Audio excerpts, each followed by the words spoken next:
எல்லாருக்கும் வணக்கம். எல்லாரும் எப்படி இருக்கீங்க? நான் இன்னைக்கு காலையில ஒரு அழகான கதை சொல்ல போறேன்.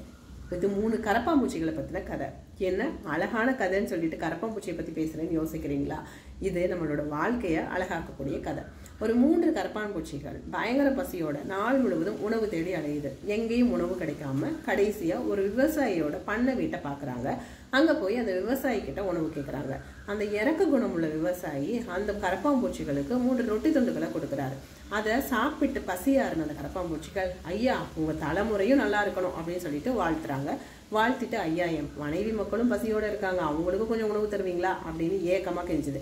இதை கேட்டதும் அந்த விவசாயி, நீங்க இந்த மாதிரி உங்களோட உணவுக்காக மத்தவங்க கிட்ட போய் யாசகம் கேட்கறதுக்கு நான் பேசாம வேலை போட்டு தரேன் பாக்குறீங்களா அப்படின்னு சொல்லிட்டு, என்னது வேலையா? ஆமாமா, சம்பளமும் சேர்த்து தரேன் அப்படின்னு சொல்றாரு. இதை கேட்டதும், என்னது பண்ண வீட்டுல வேலை, பண்ண வீட்டுல சம்பளமா? ஓகே ஓகே எங்களுக்கு அப்படின்னு சொல்லிட்டு இந்த கரப்பாம்பூச்சிகள்லாம் ஆர்வ மிகுதியில கேக்குது. என்னோட பண்ண வீட்டுல 4 வேலை இருக்கு. ஒரு வேளை இந்த சமையல் அறையில கோழிகளுக்கான உணவு ரெடி ஆனதும் அந்த உணவை கோழிகளுக்கு முன்பாக போய் வைக்கணும். இதற்கான வேலைக்கு நான் 3000 ரூபாய் சம்பளமா தருவேன். அடுத்தபடியா இந்த பண்ண வீட்டுல நிறைய பள்ளி தொல்லை ஜாஸ்தி ஆயிடுச்சு. அந்த பள்ளிகளை யார் விரட்டுறாங்களோ அவங்களுக்கு 4000 ரூபாய் சம்பளமா தருவேன். அடுத்தபடியா ஒரே இடத்துல கடையிலே இருக்கிறதுனால இந்த ஆடு மாடுகளுக்கு ரொம்ப சலிப்பா சோர்வா எப்ப பார்த்தாலும் இருக்காங்க. அந்த ஆடு மாடுகளை மகிழ்விக்கிற வேலையை, அந்த ஆடு மாடுகளுக்கு ஆடி பாடி மகிழ்விக்கிற வேலையை பாக்குறவங்களுக்கு நான் 250 ரூபாய் தருவேன். என்னது இதுக்கு மட்டும் 250 ரூபா அப்படின்னு ஒரு கரப்பாம்பூச்சி கேக்குது. ஆடி பாடி மகிழ்விக்கிறது இவ்வளவுதான் முடியும் அப்படின்னு சொல்றாரு அந்த விவசாயி.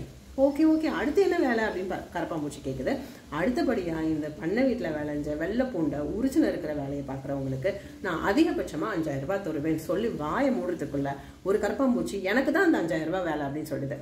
அடுத்தபடியா இன்னொரு கரப்பாம்பூச்சி, எனக்கு 4000 ரூபாய் வேலை, நான் பள்ளியை விரட்டுறேன் அப்படின்னு சொல்லிடுது. அடுத்த கரப்பான்பூச்சி, நான் இந்த கடையில கிடக்குற ஆடு மாடுகளை மகிழ்விக்கிற வேலையை நான் செஞ்சுக்கிறேன் அப்படின்னு சொல்லுது. இதை கேட்டதும் மத்த 2 கரப்பாம்பூச்சியும், அட முட்டா பயலே, 3000 ரூபாய் வேலை மிச்சம் இருக்க, அதை விட்டுட்டு ஆடு மாடை மகிழ்விக்க போறியா? 250 ரூபாய் வாங்கி என்ன பண்ண போற? லூசாடா நீ அப்படின்னு கேக்குது. இதை கேட்டதும், என்னால இவ்வளவுதான் முடியும் அப்படின்னு சொல்லிட்டு ஆடு மாடுகளை மகிழ்விக்க அந்த கரப்பான்பூச்சி போயிருச்சு. இந்த பூண்டை நறுக்கி உரிக்கணும் அப்படிங்கிற வேலையை பார்க்க போன அந்த கரப்பாம்பூச்சி அதோட நெடி தாங்க முடியாம செத்து விழுந்துடுது. அடுத்தபடியா பள்ளியை விரட்டணும்னு வீரமா போன கரப்பாம்பூச்சி பள்ளி லபக்குன்னு பிடிச்சி வாயில போட்டுருது.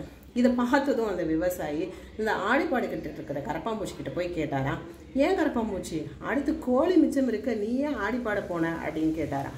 உடனே அந்த கரப்பாம்பூச்சி சொன்னதான், ஐயா நீங்க எங்களுக்கு உணவளிச்சிங்க, ஆனா வேலைன்னு சொல்லும் பொழுது இந்த ஒவ்வொரு வேலைக்குமான சம்பளத்தை நான் பார்க்கல, எந்த வேலை என்னால பார்க்க முடியும்னு நான் பார்த்தேன்.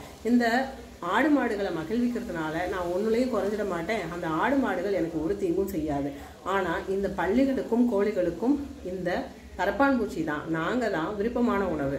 அதே மாதிரி இந்த வெள்ளைப்பூண்டு ஸ்மெல்லுங்கிறது எங்களோட பரம்பரைக்கே ஆகாது. அப்படி இருக்க அந்த வேலையை நான் ஒப்புக்கொண்டு என் உயிரை மாய்க்கிறதுக்கு நான் ஆடிப்பாடி 250 ரூபாயில சந்தோஷமா இருந்துட்டு போயிருவேனே அப்படின்னு சொல்லிச்சான்.